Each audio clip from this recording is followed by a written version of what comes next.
Now, infant and toddler care, sleep and rest. Now, sleeping is an important part of growth and development, and caregivers can support healthy sleeping patterns among the infants and toddlers they care for by staying tuned to their individual needs. And for young infants, they are likely going to need to sleep a significant part of the day, and individual children's sleep schedules are likely to be very different from each other. So, to meet this need in a childcare setting, as a caregiver, you will need to arrange a classroom so that they can accommodate those different schedules appropriately. So it is very important. So to maintain the health and safety of the children while resting in a childcare setting, there should be proper supervision of the children during the rest time. So let's look at some of the things that you need to do when caring for children during sleep and time. Now, things to do during sleep and rest. Now, for a scheduled nap time, you need to give the children at least 15 minutes notice ahead of time and tell the children nap time is coming, and make sure you maintain your schedule when you say that. Help the children, you know, prepare for their sleep, by choosing quiet to soft music or probably rubbing the child's back. Check an infant's crib and remove any toy, blanket, pillow, or any other fast, fluffy objects that could choke or suffocate the infants. It's important to do this. Now, put the infants to sleep on their back, face up. It is not safe for infants to sleep on their stomach or face down. Please, this is a serious challenge. Parents might do whatever they want at home, but in the facility, do not put the children to sleep on their back, on their stomach, sorry. Put them to sleep on their back, face up. Always check on the child as well. When you've done this, make sure you stay where you are able to hear them when they wake up. It's important. Do not stay far away from them when they are sleeping. When children are sleeping, it's not the time for you to begin to go check your phone, go eat, go pick this, go do that. It's no. That's part of the schedule that happens during the day.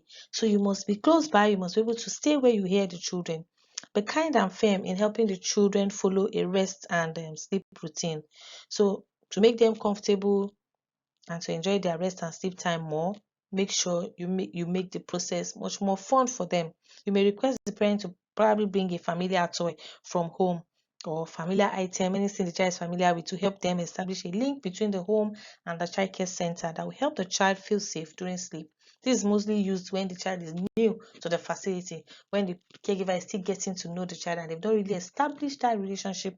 So the parents might want to help a lot in helping with some things from home to help this process smooth so that the child can enjoy their sleep. Now, how does this sleep foster learning and development? That's what we're going to be looking at now, how sleep and rest foster development. For emotional development, the language that the caregivers uses, it should help the child identify the emotions that he is feeling.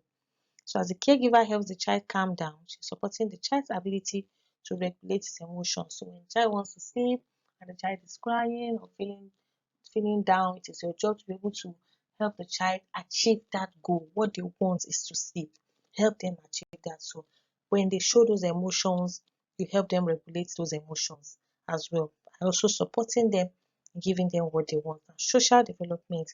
As the caregiver settles and nurtures the child's sleep by holding, talking, singing, or reading a story, you are strengthening the emotional connection she has with you, and they are developing a social relationship with that child. So that's what it does. Now, for motor development, as they sleep, they are developing their muscles and opportunity for them to rest and grow.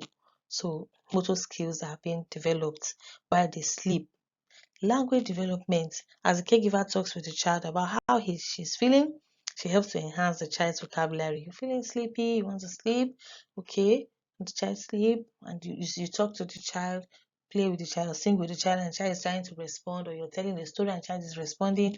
Language development, you're enhancing it. Cognitive development, healthy brain development, when they sleep. It's important. If they don't sleep, they can't develop well. The brain will not be healthy. So healthy brain development in young children requires sleep. So by responding to the child's cue, indicating a need to rest, you're ensuring the child is developing cognitively. So it's important for all these things to be done. So that's how sleep and rest foster development. I believe we've learned a